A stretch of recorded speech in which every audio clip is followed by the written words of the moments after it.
আমার শাশুড়ি সবার সামনে আমাকে জিজ্ঞাসা করলো, বাপের বাড়ি থেকে কি কি দিয়েছে তোমাকে? বিয়ের তখন আমার মাত্র 1 মাস চলছে। আমার ফুপু শাশুড়ি আমাকে দেখতে আসছে, উনি বিয়েতে আসতে পারেননি। আমাদের বিয়েটা ঘরোয়া ভাবেই হয়েছিল। প্রথমে তাকে সালাম দিলাম, এরপর আমার শাশুড়ি ইশারায় বললেন, তারপর আমি তাকে পায়ে ধরে সালাম করলাম। পায়ে ধরে সালাম না করলে নাকি উপযুক্ত সম্মান দেওয়া হয় না। যাই হোক, তারপরে এই কথা সেই কথার পর তিনি আসল কথা বললেন, তা বউ, তোমার বাপের বাড়ি থেকে তোমাকে কি কি গহনা দিছে দেখাও দেখি আমাকে। ওই সময় ওখানে আমার শ্বশুর শাশুড়ি, ননদ, আমার স্বামী, বাড়ির কাজের লোক সবাই উপস্থিত ছিলেন। উনি একটা একটা করে গহনা দেখতে লাগলেন আর মন্তব্য করলেন, আরে এটা কি দিয়েছে? এত পাতলা, 1 গ্রাম মতো ওজন হবে না। এত হালকা গহনা কেউ দেয়? এত চিকন চুরি এখন কেউ দেয়? বালা দিলই তো পারতো। আর কই, তোমার তো কোনো টিকলিও দেয়নি। ছোট লোক পরিবারে বিয়ে করিয়েছো নাকি, যে কিনা নিজের মেয়েকে গহনা দেওয়ার সামর্থ্যটুকু নেই? আমাদের ছেলে তো সরকারি চাকরিজীবী, কিভাবে তোমরা ওই মিসকিন পরিবারে গেলে? আমার চোখে পানি এসে গেল। আমি আমার হাজবেন্ড হিমেলের দিকে তাকালাম। সে বেশ নির্বিকার ভাবেই তাকিয়ে আছে, বিষয়টা এইভাবেই গ্রহণ করেছে। অনেক কষ্ট করে চোখের পানি আটকে রেখেছিলাম। রাতে খাওয়া দাওয়া শেষ করে যখন ঘুমাতে গেলাম, তখন আমার স্বামীকে বললাম, তোমার ফুপু যখন এতগুলা লোকের সামনে আমাকে অপমান করলো, আমার বাপের বাড়ি গহনা নিয়ে এতগুলা কথা শোনাইলো, তখন তুমি কিছু বললা না কেন? তখন সে মাছি তাড়ানোর বাহানা করে আমাকে বলতেছে, আরে বাদ দাও, ওনারা মুরব্বী মানুষ, ওনাদের কথা ধরলে চলবে না। এই কথা বলে সে পাশ ফিরে নিশ্চিন্তে ঘুমিয়ে গেল। সে রাতে আমার আর ঘুম হলো না।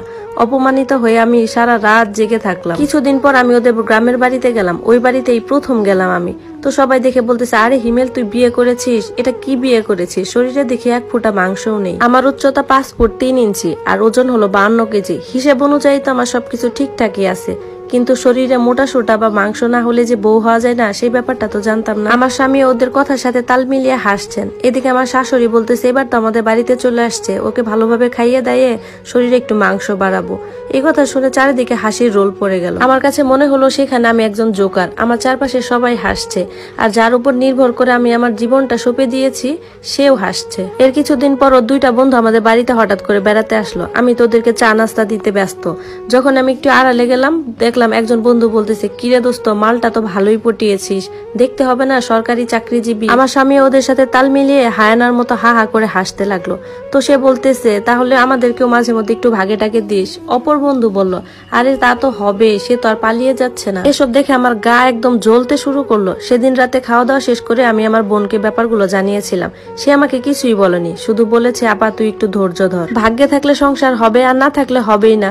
ওর কথা শুনে আমি তো হাপুস নয়নে কাঁদতে লাগলাম। এরপর ঈদের মধ্যে যখন বাবার বাড়িতে দাওয়াতে গেলাম, খাওয়া দাওয়া শেষ করে আমার ফুপু বলতেছে, কিরে রাত্রি, তোর শ্বশুর বাড়ি থেকে কি কি গহনা দিছে তোকে? ব্যাপারটা শুনে আমার মনের মধ্যে একটা খটকা লাগলো। আর খালামণি তো এই ধরনের প্রশ্ন করা মানুষ নয়, এর মধ্যে কি আমার ছোট বোনের কোনো হাত আছে নাকি? যাই হোক, আমি বললাম, না গো খালামণি, কিচ্ছু দেয়নি। আমার খালামণি